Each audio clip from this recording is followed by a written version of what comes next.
देख रहे हैं PSJD। तो चलिए बढ़ते हैं आज की कहानी की ओर। दोस्तों, भूत प्रेतों को लेकर लोगों के मन में अलग अलग धारणाएं होती। कुछ लोग इनको मानते हैं, कुछ लोग इनको नहीं मानते। मैं भी उन्हीं लोगों में से एक था जो इन चीजों पे विश्वास नहीं किया करता था। लेकिन मेरे साथ एक बार ऐसा हादसा हुआ जिससे मेरी जिंदगी में काफी बदलाव करके रख दिया। ये उस समय की बात है जब मैं अपने सेठ जी के साथ काम करता था। उनके यहाँ पे काम करते हुए मुझे काफी वक्त बीत गया था।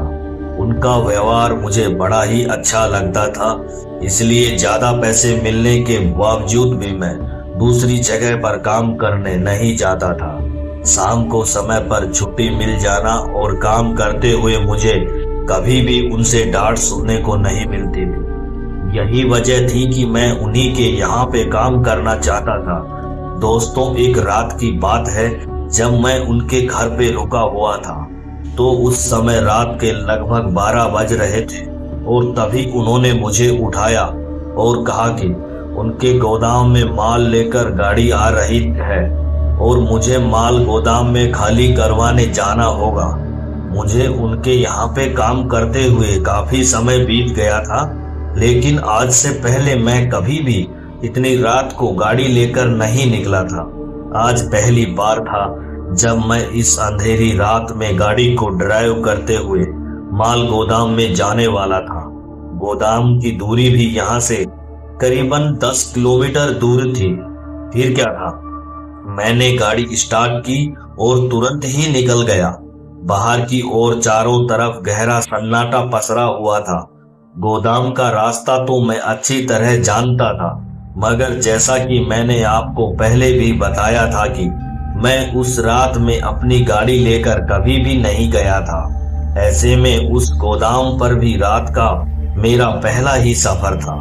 फिर मैं जैसे ही उस गोदाम वाली रोड पे पहुंचा तो मैंने देखा कि पहले हाईवे पे जहां मुझे इक्की दुक्की गाड़ी नजर आ रही थी, तो अब इस गोदाम वाले रोड पर गाड़ी तो छोड़ो, कोई छोटा मोटा जानवर भी नजर नहीं आ रहा था। थोड़ी देर के बाद मैं गोदाम के बेहद करीब ही पहुंच गया। तभी मेरी नजर एक आदमी पे पड़ी तो मैंने देखा कि वो सड़क के किनारे पे बैठा हुआ था।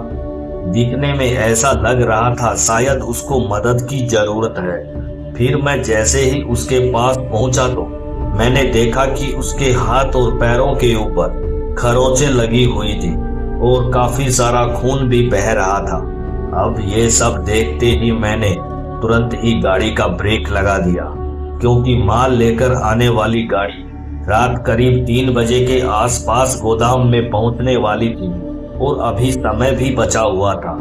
तो मैंने सोचा कि पहले मैं इस आदमी की मदद कर देता हूँ। फिर मैंने उस आदमी से पूछा, अरे भाई साहब, आप इतनी रात को यहाँ पर क्या कर रहे हो? लेकिन मेरी बातों का उसके ऊपर मानो कोई भी असर नहीं हुआ। फिर मैंने गाड़ी का दरवाजा खोला और उसके बाद नीचे उतर गया। नीचे उतरते ही मैंने देखा था कि जितना मैंने सोचा था वो तो उससे भी ज्यादा गंभीर हालत में था। खून की वजह से उसके कपड़े भी लाल हुए पड़े थे। फिर मैं उस आदमी के पास गया और बोला, भाई साहब, आप ठीक तो हो? इस बार उसने अपनी गर्दन हिलाई और जब ऊपर की तरफ देखा तो मैंने पाया कि वो दर्द से कराह रहा था। फिर उसने भी अपनी गर्दन हिलाते हुए हाँ में जवाब दिया। फिर जब मैंने उसकी इस दशा के पीछे का कारण पूछा तो उसने बताया कि वो और उसकी पत्नी बस के अंदर सफर कर रहे थे। इस सफर के दौरान बस तो पूरी तरह से खाली हो गई थी। तब उस बस के अंदर कुछ बदमाश लोग घुसे हुए थे और उन्होंने उसकी पत्नी को बस के नीचे फेंक दिया। जब उसने भी हाथापाई करने की कोशिश की तब उन बेरहम लोगों ने उसे भी बस के नीचे फेंक दिया, जिसकी वजह से उसका शरीर जख्मी हो गया है। फिर मैंने उस आदमी से पूछा, लेकिन भाई साहब, आपकी बीवी कहाँ है? पहले तो उसने इस बात का कोई जवाब नहीं दिया, मगर फिर उसने अपने हाथ से इशारा करते हुए मुझे पीछे की तरफ देखने को कहा उसके बाद मैंने जैसे पीछे की तरफ देखा तो मैंने पाया कि मुझे वहां पे एक 30 से 40 साल के करीबन एक महिला खड़ी हुई नजर आ रही थी। उसका पूरा का पूरा चेहरा सफेद था और उसकी आंखें एकदम काले रंग की थी जो अंदर की ओर धसी हुई थी। इससे पहले कि मैं कुछ बोल पाता कि इतने में ही उसने मेरी कमर के ऊपर जोर से दे मारा, जिस वजह से मैं औंधे मुंह जमीन पर गिर पड़ा। एक बार के लिए मैंने अपने आजू बाजू में देखा, लेकिन जब मुझे कुछ भी नजर नहीं आया तो उसके बाद मेरी आंखों के सामने अंधेरा छा गया। और तब उसके बाद जब मेरी आंखें खुली तो मैंने देखा कि इस वक्त मैं एक सुनसान सी जगह पे पड़ा हुआ था। मैं गोदाम वाली जगह को तो अच्छी से देखा हुआ था, मगर इस जगह को मैं पहली बार देख रहा था और मेरी गाड़ी भी मुझे कहीं नजर नहीं आ रही। और जब मैं उसके बाद इस जगह से उठने वाला था तो मुझे एहसास हुआ कि कोई मेरे पैरों को जोर से जकड़ा हुआ था, जिससे मैं वहां से उठ नहीं पा रहा था। और इतने में ही मुझे कुछ महसूस हुआ जिसे सुनकर मानो मुझे 440 वोल्ट का झटका लगा हो। दरअसल वो एक दरिंदे भयंकर शैतान की आवाज थी जो मेरे कानों में पड़ी थी। अब इस आवाज को सुनते ही मुझे अपनी मौत सामने नजर आने लगी। मैं मन ही मन भगवान को याद कर रहा था। मुझे लग रहा था मैं अपनी जिंदगी की कुछ अंतिम सांसें गिन रहा हूँ। लेकिन तभी कोई आया जिसने बड़ी ही बेरहमी से मेरे गले को जोर से पकड़कर घसीटना शुरू कर दिया। जितना दर्द मुझे लेटे लेटे नहीं हो रहा था, उससे कहीं ज्यादा दर्द मुझे तब हो रहा था जब वो आदमी मुझे उस खुरदरी जमीन पर घसीट रहा था। मेरे शरीर में बड़े बड़े घाव हो गए थे। तभी उसने मुझे उठाकर फेंक दिया। फिर धीरे धीरे मैंने अपनी गर्दन उठाई और अपने आजू बाजू में देखने लगा तो मैंने देखा कि मेरे से थोड़ी ही दूरी पे वही महिला बैठी हुई नजर आ रही थी जिसने थोड़ी देर पहले ही मुझे जोरदार धक्का दिया था, जिसके बाद से मेरा पूरा शरीर दर्द से कराहने लगा था और साथ में मैं पूरी तरह से हताश हो गया था। अब उस महिला को अपने बगल में देखकर डर के मारे मेरे मुंह से कोई आवाज तक नहीं निकल पा रही थी। मैं समझ गया था कि मुझे कुछ भी करके यहाँ से भागना होगा, वरना नहीं तो ये लोग मुझे जिंदा नहीं छोड़ेंगे। मैंने ऐसा ही किया।